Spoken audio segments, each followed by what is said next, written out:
Well, hey there, you're on the internet. I'm trying to get back into this, and welcome to the Triple N Network, where all you newbie nib nerds can find all the news you'll need.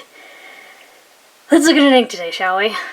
I've had this one prepped and ready for like 2 months and change, so I felt bad not doing it. So here we are. We're going to look at an ink today by a Polish brand called K.W.Z. They're getting to be pretty well known for their Iron-Gall inks, which this is. This is their Iron-Gall Blue Black. As you can see in the bottle, or maybe you can't. It actually looks fairly blue in there, fairly blue-black-ish. But like most Iron-Galls, it'll darken over time. So this is what it looks like now after I think about 4.5, 5 months. And I will cut in the video of this changing.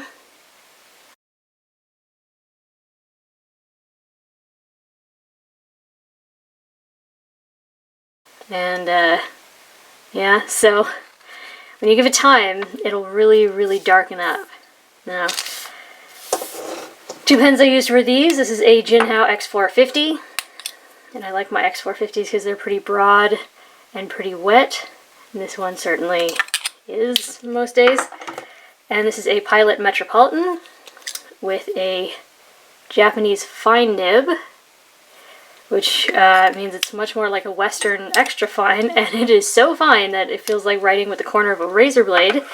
So I occasionally will cut through the paper with it. Yeah, so let's look at some comparisons. So here's K.W.Z's Iron-Gall Blue Black. And here is Noodler's Ellis Island Blue Black for Fountain Pen Hospital of New York City. Here is K.W.Z's Iron-Gall Blue number 3, which you can see is a little lighter and a little more noticeably blue. Yeah, Ellis Island is almost black, except where it's at its thinnest, so it's a bit darker. Here's another K.W.Z ink, Iron-Gall Blue number 2. Little darker, a little grayer than blue number 3. And lastly, Private Reserve's Velvet Black, which actually has maybe a little bit more purple in it. But yeah. So out of about 680 samples, those were the closest. Now, bear with me while we get into the chromatography. Alright.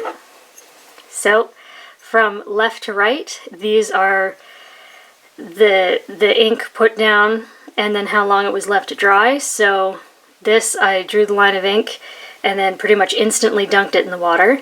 This one I drew the line of ink and then let it dry for how long this took to dry. So maybe, I usually say 8 to 10 minutes, but this took maybe 10 to 15. This one I drew the line of ink and then let it dry for 24 hours. And then this one, I drew the line of ink and then let it dry for 3 days. Now you can definitely see this gradual increase of darkness where the line was, most certainly. What I think is rather interesting is there's a pretty solid pattern of blue. They all go roughly the same height. Same with the this like dirty milk color up at the top. And yeah, here that dirty milk color on the one that I dunked instantly, which is the way you're supposed to do it. I do this for my own curiosity and education.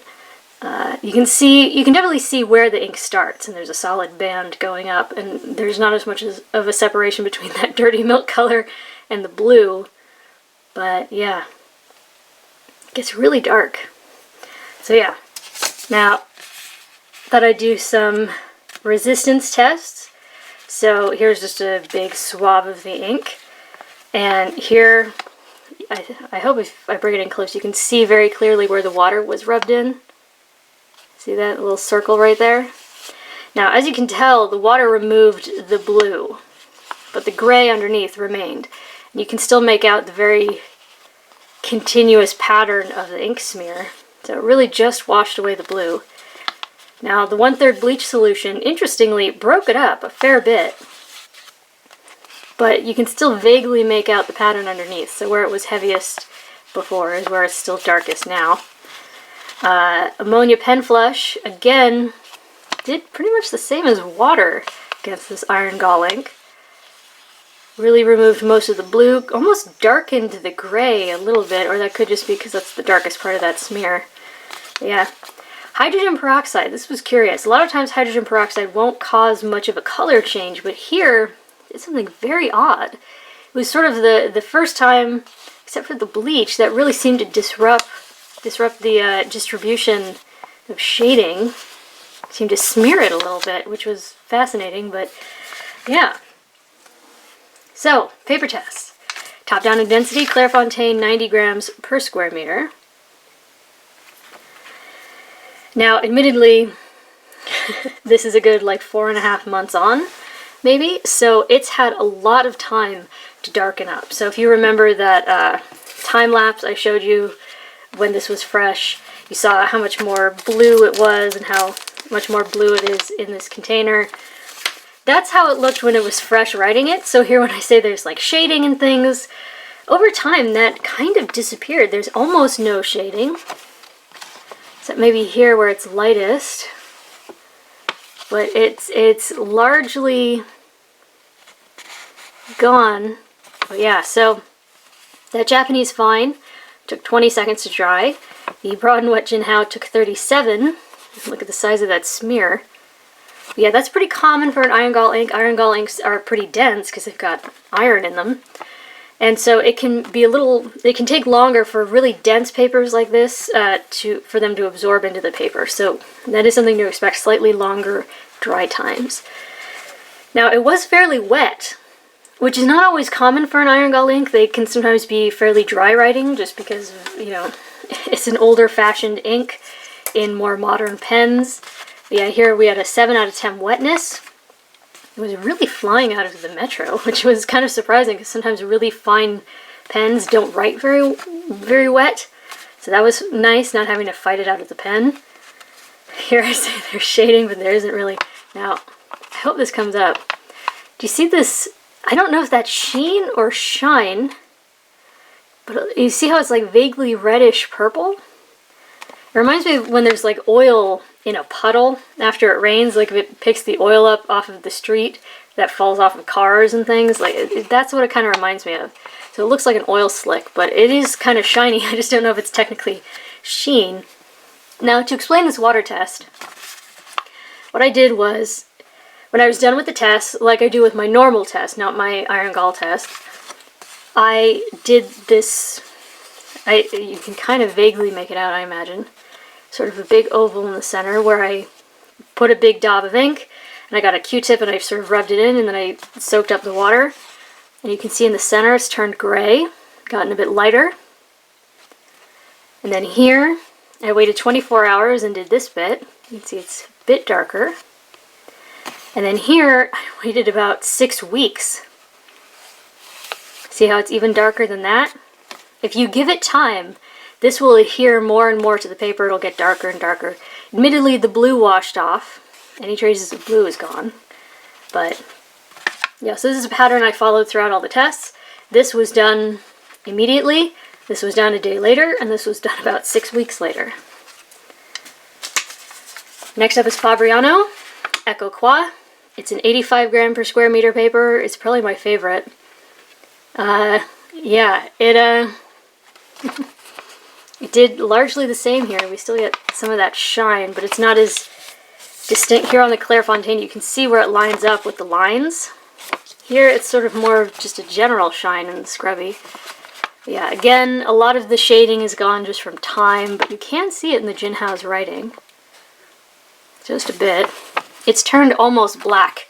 That's how dark it's gotten. But yeah, the Metropolitan Fine took 17 seconds to dry. The Broad and Wet JinHao took 35. Again, the wet flow was kind of nice for such a fine pen. We used to have a lot more shading than we do now, but yeah. I say again, logically long dry times because it's a dense ink. This is a dense paper. There's no bleed, feather spread, echo. I said I don't know if that's sheen, but yeah. Despite it being dark, this is very dense paper. Same with the Clairefontaine. No bleed, feather spread, echo. But maybe sheen, maybe there's just shine. I don't know what to classify that stuff as. Again, you can probably make out the grayish lighter oval in the center. And you can see that that is a little bit darker after 24 hours. You can probably see that this is also a little bit darker. So yeah. Next up is Rhodia, 80 grams per square meter.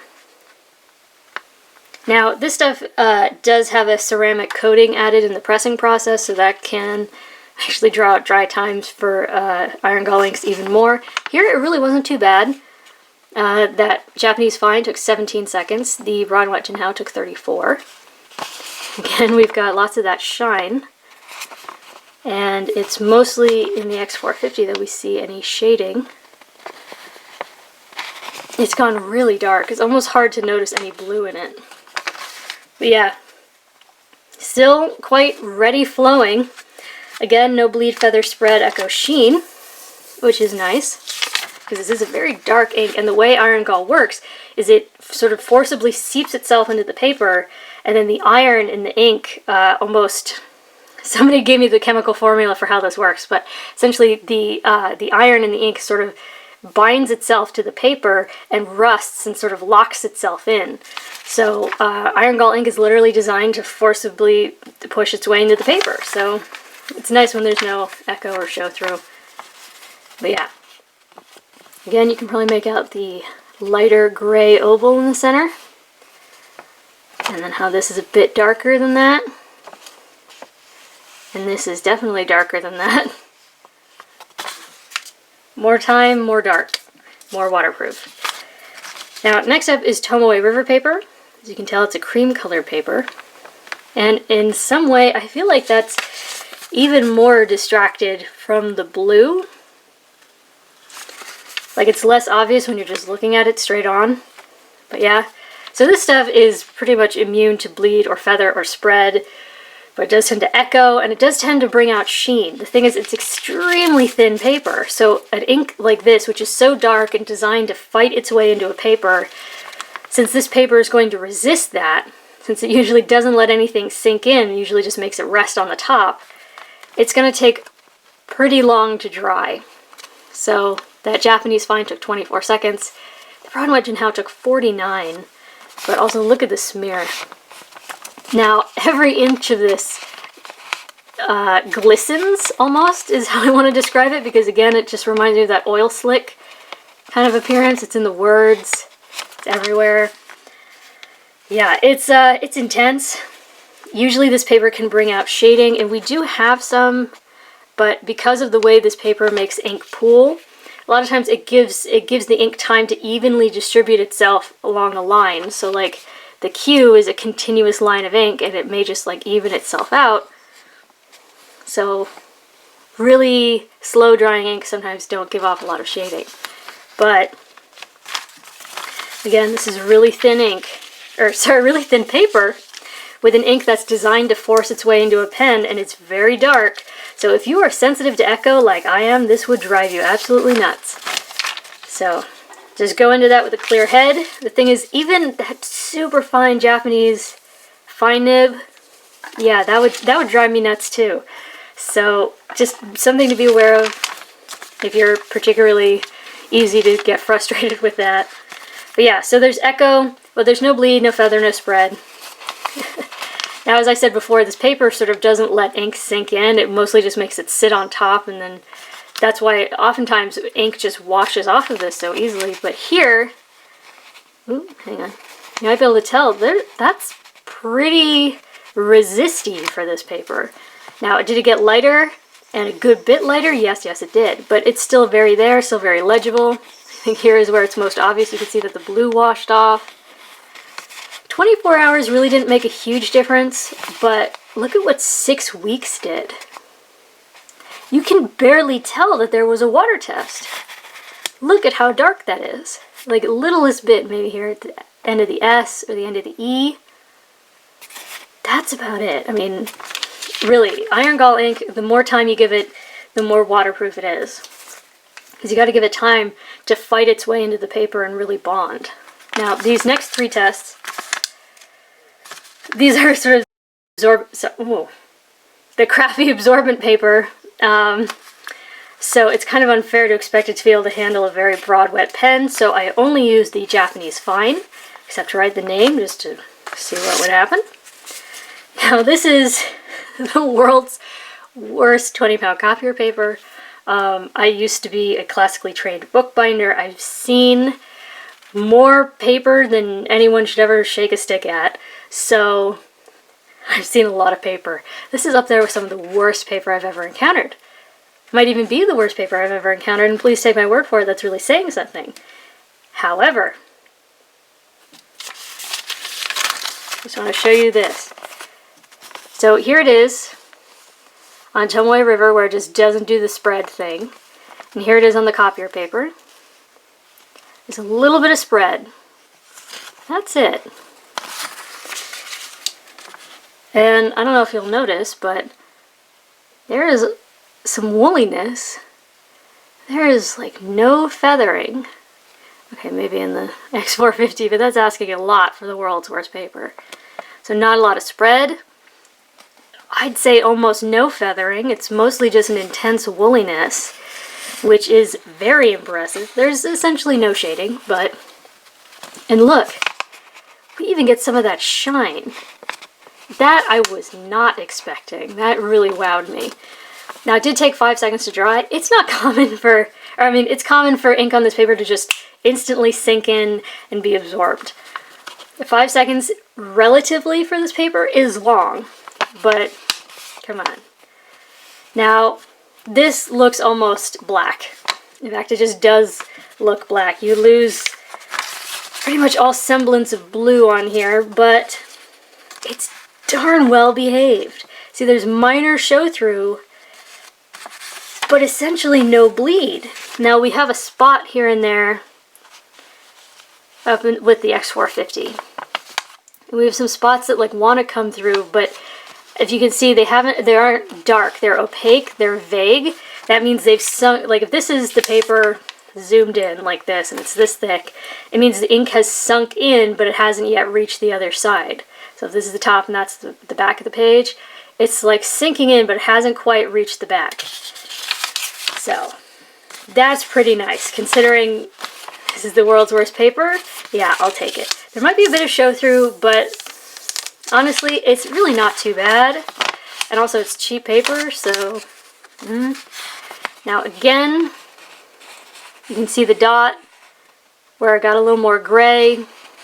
24 hours helped a little. You might be able to tell it's a bit darker. But 6 weeks made a big difference. You can barely tell that there was a water test. Well, you can tell by how the paper buckled in on itself, but that's about it. So, yeah. Absorbent papers make it easier for the ink to sink in so that it can bond and really lock itself in. Now, if you were ever a school child in the United States, you know of this paper. This is Mead paper. It is awful. It's pretty cheap, and this is like the stuff that your notebooks are made out of. This came out of a small spiral notebook. It's not one of the ones that comes out of a lab notebook. Those have more of a newsprint quality. This kind does tend to feather quite readily, and unfortunately it did. A lot of times Mead paper will outperform this terrible copy paper, but here, really not so much. Like, if we look at them side by side, there's less spread. So like, here's Tomoe River again. Sort of a nice medium between the two. But we do get feathering. Here, I can no longer call it aggressive woolliness. It really does become feathering, which is unfortunate. But, yeah. And again, it's really lost all sense of blue. It's really just black or gray. But yeah, 6.5 seconds to dry, which surprised me, because again, this is an extremely absorbent paper. So, relatively, that is long. Here, we get the... Oh, it's not going to show up on camera. We get this vague hint, well, you can kind of see it, of that shine. But just in the scrubby. But yeah, like I said, there's lots of woolliness, lots of feathering, no shading, but there is no bleed. Now here I was testing it to see if I got the laid or unlaid side. Yeah, I got it right the first time. Now even here in the scrubby where I was laying it on, we can see hints of what's on the other side, but it hasn't come through. So again, Like this is it on the side, it's sunk in, but it hasn't come out the back, which is really nice because a lot of times they would give us these notebooks in school, like we had to use them for lab notebooks or notes or whatever.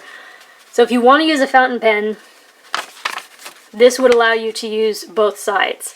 It wouldn't maybe be the prettiest, but it would be darn waterproof. Now, here's, you can definitely see where it was instantaneously done. And you can see that it got a little feathery, explodey both places. But here, after 6 weeks, there's no more feathering than what we see up above. It is every bit as dark. Again, you can see where the paper started to buckle from the water test, but honestly, if I were back in school, I would be using a fountain pen and I would be using an Iron-Gall ink because this was the exact kind of notebook they made us use in our chemistry class, and our chemistry class was a circus of disasters, so I definitely would have been looking for something like this. Now, lastly, Moleskine notebook paper. God, I hate this stuff. It's terrible. Anyways, yeah. I feel like I could just do like a slow pan and I wouldn't have to explain anything because good God, people. Look at this. Look at this. A lot of times Iron-Gall inks, well, not a lot of times, but in my experience there have been several Iron-Gall inks that actually work really well with Moleskine paper. This is clearly not one of them. Or maybe this was just having a really bad day and I was throwing a hissy fit, but God, you can look at this. I'm going to bring this in close. You see all those little like darker clumps within there? Like the little tiny ones right up there? Those are the bits of mashed paper that they smush into a page to make this sheet of paper. When you can see whole mush of paper that, you know, these pulp, that's cheap paper. That's poorly produced. You should not have to pay $12 for a notebook this size for paper that's made like this. This is why I hate Moleskine. Anyways, took 3.5 seconds to dry. As I say here, tons of bleed, which again, world's worst copier paper, no bleed. This cheap stuff, you can get like 200 pages of this, you know, like a binder size 200 pages of this for like $2, I think. Not a speck of bleed. $12 for a notebook this size, and we get this. This is why I hate Moleskine. Well, I mean, I could write an entire dissertation on why I hate Moleskine, but look at this. Look at this. You can read it out the back. That's just a disaster. But yeah, it's a disaster. Now, here you can definitely see that blue washing away, and interesting, you can kind of see that dirty milk color that we got in the chromatography almost, which is kind of gross. We didn't really have that on any of the other papers. It didn't get much darker after 24 hours. It did get a bit darker, but here's what's odd. This is probably the only test where it still got lighter than it did up above. Like even the extremely waterproof papers down below, they look every bit as dark as the stuff up above. So Moleskine, shame. I hate ending on Moleskine, but it's made of funk. Now, anyways, there you go. There is K.W.Z Iron-Gall Blue Black. It only took me like 2.5 months to get around to it. It's actually very well behaved on cheap paper in a Japanese fine nib, even though it's very wet flowing. Over time, it can lose a lot of its blue color, but if you're one of the people that doesn't mind having only a hint of blue, like, for example, if you're a fan of Ellis Island Blue Black, which actually the camera's making it look very blue at the moment, this could be a good ink for you. It will have a lot of shading when you write it. You will lose a bit of that later on. It does have long dry times, very impressive water resistance if you give it time to settle. So, yeah, there you go for your consideration from the Triple N Network. If you liked the video, please give it a thumbs up. If you'd like to see more, please subscribe to the channel. And thanks for watching. Bye.